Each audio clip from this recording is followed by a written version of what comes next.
Good morning. I'm Eric Scott. This is New Jersey's first news for Wednesday, December 11th. It's made possible by the Vet Parks Casino and Sportsbook app. It is going to be a miserable weather day today, wet and windy. Our chief meteorologist, Dan Zero, says we are going to see up to 2 inches of rain and then wind gusts of up to 40 miles an hour. Now, the good news is it will be better for the weekend, but may not be completely rain free. Full forecast details are available on air online at nj1015.com and on our free mobile app. Is today the day that we get some answers about those mysterious UFO drones that have been flying over New Jersey for the better part of a month now? Are there even any answers to be had? New Jersey mayors will meet today with officials from the New Jersey Office of Homeland Security and the state police to discuss the drone sightings that have led to fear and wild speculation. Meanwhile, a New Jersey congressman says he saw dozens of drones coming from the Jersey coast. Chris Smith says he was there when as many as 55 drones were sighted following a Coast Guard vessel in the waters off New Jersey. After seeing them with his own eye, the congressman says, quote, "We have to treat this with the presumption of a hostile threat." The White House says President Biden has been briefed on the matter, and the White House is in contact with the Office of Homeland Security and the FBI. A White House spokesperson says they have determined these drones are not being operated by foreign entities. Meanwhile, a shocking admission from the FBI during congressional testimony. A top FBI official told members of the committee the investigation into the drone activity remains active, and at this time, they do not have an answer as to who is responsible. A congressman from Texas called that madness. Pressed on the matter, Robert Wheeler, assistant director of the Critical Incident Response Group for the FBI, seemed to contradict what officials have been saying, that there is no threat. While Wheeler said they don't believe that is the case, he said, quote, "We just don't know, and that's the concerning part of it. Are the drones perhaps military in nature? If they are not coming from the Picatinny Arsenal. Picatinny serves as a military research center. Many of the first sightings were near the Morris County base, but the base commander issued a statement Tuesday saying the drones are not the result of any Picatinny Arsenal-related activities. What have you seen? Do you have photos? Do you have video? You can upload it to our free mobile app. We will keep you updated with expanded coverage on air and online at nj1015.com. The man charged with the murder of the CEO of United Healthcare has made it very clear he is not going to make it easy on authorities. Luigi Nicholas Mangione was shouting unintelligibly and writhing in the grip of sheriff's deputies as he was led into court Tuesday. Once inside, he objected to being brought to New York to face trial. The displays of resistance were not expected to significantly delay legal proceedings. Mangione was charged in last week's Manhattan killing of Brian Thompson. Little new information has come out about a possible motive. Police across New Jersey are urging you to remain vigilant against porch pirates. Paramus police have arrested 38-year-old Khalid Mansour and charged him under New Jersey's porch pirate theft statute. He's accused of stealing packages throughout North Jersey, including at a Paramus home last Thursday. Police say Mansour was caught on video taking a package from the front porch. SantaCon season kicks off this weekend. New Jersey Transit is imposing a total beverage ban. Not even water will be allowed on trains, buses, and light rail. SantaCon events are scheduled for this weekend in New York City. The Hoboken SantaCon is December 21st. Even closed containers are banned from New Jersey Transit. An Ocean County man is now admitting that he took payments in his capacity as a rec director and pocketed them. Prosecutors say while Daniel Santinello was the head of the Brick Township Recreation Department, the 46-year-old would ask private groups to pay him facility permit fees in cash. He would then issue a fake receipt and keep the money. The Brick resident has repaid more than $9,000 while also resigning and being banned from public work. He could face half a year in jail when he is sentenced next month. Have something to say about our top stories? Leave your comments right here. Please like and share this video. And remember, we're always taking your calls, talking Jersey on air on New Jersey 101.5. I'm Eric Scott. That's New Jersey's first news for this Wednesday, December 11th. It's made possible by the Vet Parks Casino and Sportsbook app. Have a great day.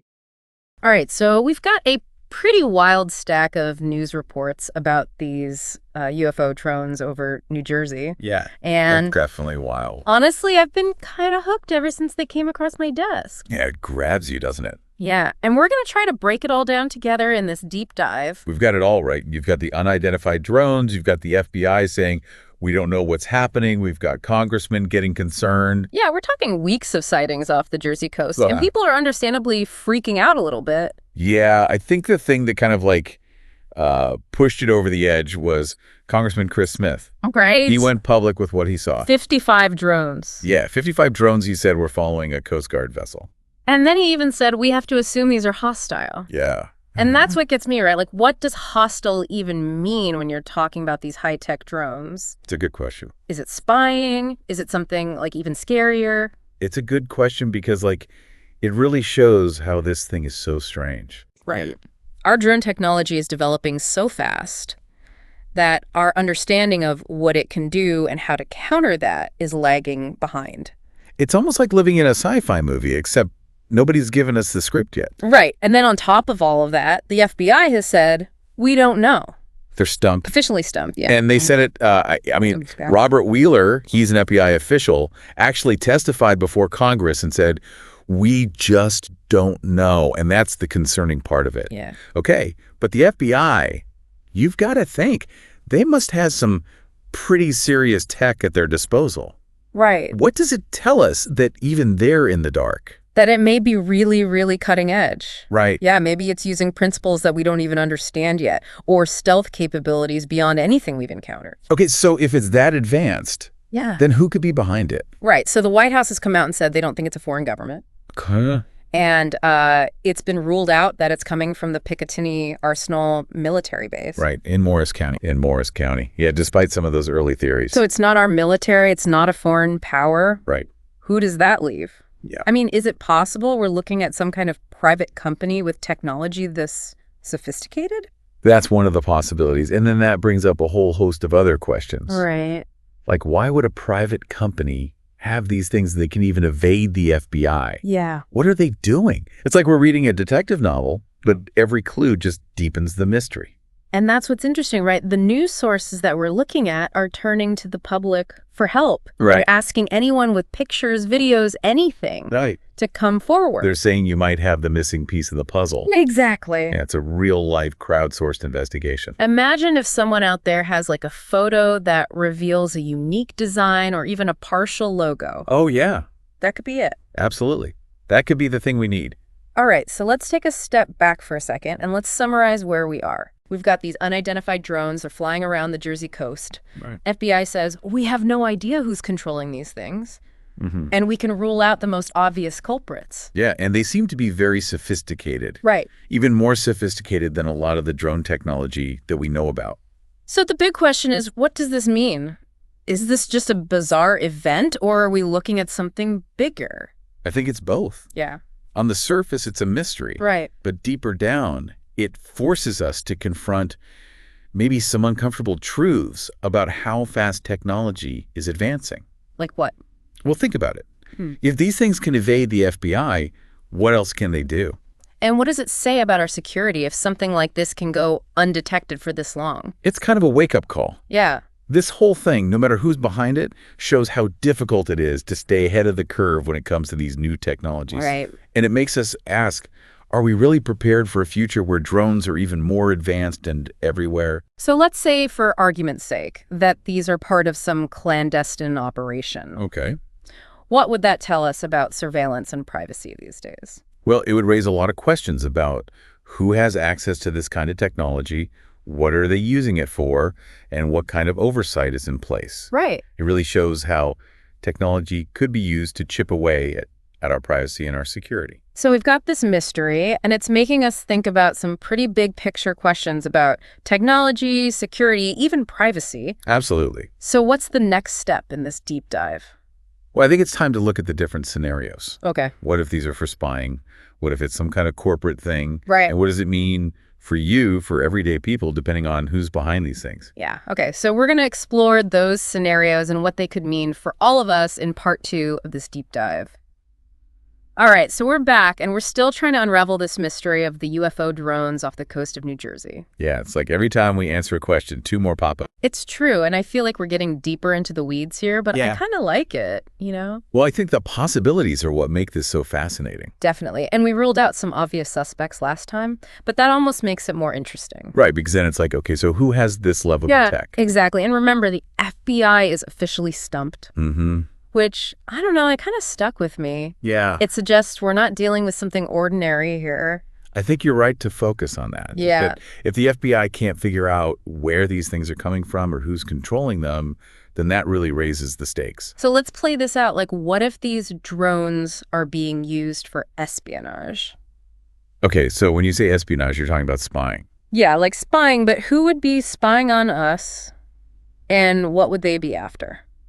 It's really hard to say without more information. Right. But there are a few possibilities. Like what? Well, it could be a foreign government trying to get intelligence on our military capabilities or infrastructure or even just like our political landscape. But the White House already said they don't think it's a foreign power.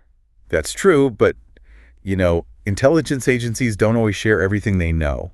Right, especially in a situation like this. Right. It's possible they have some information that they're not making public, or maybe they're still working to confirm their suspicions. Okay, I see what you're saying. So we can't rule out a foreign government completely. Right. But what about corporate espionage? Could a private company be behind this? Oh, absolutely. Right. Corporate espionage is a huge industry, and the stakes are very high. Yeah, I guess companies are always trying to one-up each other. Yeah, they're constantly trying to get a leg up on their competitors, and stealing trade secrets or disrupting operations can be incredibly lucrative. So you're talking about a company using these high-tech drones to steal information from another company or maybe even sabotage their operations. That's exactly right. Yeah, imagine, you have a drone infiltrating a competitor's facility, gathering data on their manufacturing process, or even planting a device to disrupt their production line. Oh, wow. That kind of intelligence could be worth millions, if not billions of dollars. And if it's happening in New Jersey, it could be happening anywhere, right? Right, exactly. It kind of makes you wonder how much information is really vulnerable out there. That's a key takeaway here. Yeah. This isn't just a local story. It really has implications for everybody. Right. The technology that's being used here, no matter who's behind it, has the potential to change how espionage works, whether it's corporate or governmental. Okay, so that brings us back to the question of what does this all mean for everyday people like you and me? Right. How does this drone mystery actually impact our lives? It actually impacts us in a few ways. Like what? First, it shows how increasingly vulnerable our data and infrastructure is. Okay. If these sophisticated drones can avoid detection and potentially gather information or disrupt operations, it means we need to start thinking about our security measures a little differently. So are you saying we're going to live in a future where we're constantly looking over our shoulders for rogue drones? Not necessarily, it's not about living in fear. Right. It's about understanding how the threats are changing. Yeah. So companies are going to need to invest in better security systems, and individuals maybe should be more careful about their online activity and the information that they're sharing. So it's like the digital equivalent of locking your doors and windows. Exactly. You're not being paranoid, you're just being sensible. Exactly. Okay, so that's one thing. Right. What else? Another big thing is the erosion of privacy. Right. If these drones are equipped with these advanced cameras and sensors and they're becoming more common, then it begs the question, who's watching us? And what are they doing with that information? Exactly. And with facial recognition technology getting better all the time, those cameras could track our movements and identify us without our knowledge or consent. That's a little creepy. It is. And it's not just governments that we have to worry about. Oh, right. You're saying private companies are using the surveillance technology too. Exactly. And they often do it with very little transparency or oversight. So we could be talking about a future where our every move is being tracked and analyzed, not just by the government, but by corporations as well. It's a sobering thought. Yeah. And it really underscores the importance of fighting for strong privacy protections and pushing back against unchecked surveillance. Okay, so we've got this mystery, and it's opened up this whole Pandora's box of threats, from espionage to privacy violations. Yeah. Is there any good news here? Well, we can't forget that drones have incredible potential for good. Right. It can be used for so many things, like delivering packages, inspecting bridges, fighting wildfires. That's true. It's kind of like any powerful tool, right? Exactly. Yeah. It can be used for good or for evil. Yeah, it all comes down to who's controlling it and what their goals are. So while it's important to be aware of the potential dangers, we shouldn't forget that drone technology can also be a force for good in the world. That's right. All right, so we've explored some potential scenarios and we've talked about what they could mean for us. Right. Where do we go from here in our deep dive? I think it's time to look at the tech itself. Okay. What kinds of drones could be involved here? Right. What are they capable of? And what does that tell us about where drone technology is right now? Okay, so we're going to explore the tech behind these mystery drones when we come back after the break. All right, so we're back, and we've been talking about these mysterious drones, potential espionage, some really advanced tech. Right. But I think the big question now is, what does all of this mean for the future? That's the question, isn't it? This whole thing, no matter who's behind it, has really given us a glimpse of a future where drones are way more advanced, more independent, and just everywhere. It's exciting and kind of scary at the same time. Yeah. Right? On the one hand, you've got this technology that could totally change how we do everything, like deliveries, disaster relief. But then there's the other side, more surveillance, people's privacy being invaded, and what if the wrong people get their hands on this technology? Yeah, you've got it. It really is a double-edged sword. Yeah. It's up to us to figure out how we want to use these things. Yeah. Do we focus on the good they can do, or do we let the fear take over and just focus on the bad? It's like we're at a crossroads, right? One path leads to a future where drones make our lives better, help us connect, solve problems. Right. But the other path, well, it's a future where drones are used to control us, invade our privacy, and it's just constant surveillance everywhere. And the decisions we make right now, those are the things that will determine which path we take. So then how do we even start to make those decisions? It feels like this technology is changing so fast, it's hard to even keep up. Yeah, the speed of these innovations, it can feel overwhelming. But we have to remember, we're not helpless here. So what can we do? Well, we can demand more transparency from those companies that are developing this technology. Okay. We can push for regulations that protect our privacy and our security. Yeah. And we can learn about the potential good and bad that can come with drones so that we can make informed choices about how we deal with them. So it's not about like rejecting drones entirely. No, not at all. But about knowing what's going on, Right. being engaged and proactive in how they're developed and used. Exactly. This technology isn't going away. It's here to stay. Right. And it's going to become a bigger part of our lives. The real question is, are we just going to sit back and watch it happen, or are we going to try to steer it in the right direction? I like that. It's a call to action for all of us to learn more, speak up, and make sure that drones are used to help people, not hurt them. And remember, this isn't just about the technology itself. Right. It's about us. It's about our values, what we care about,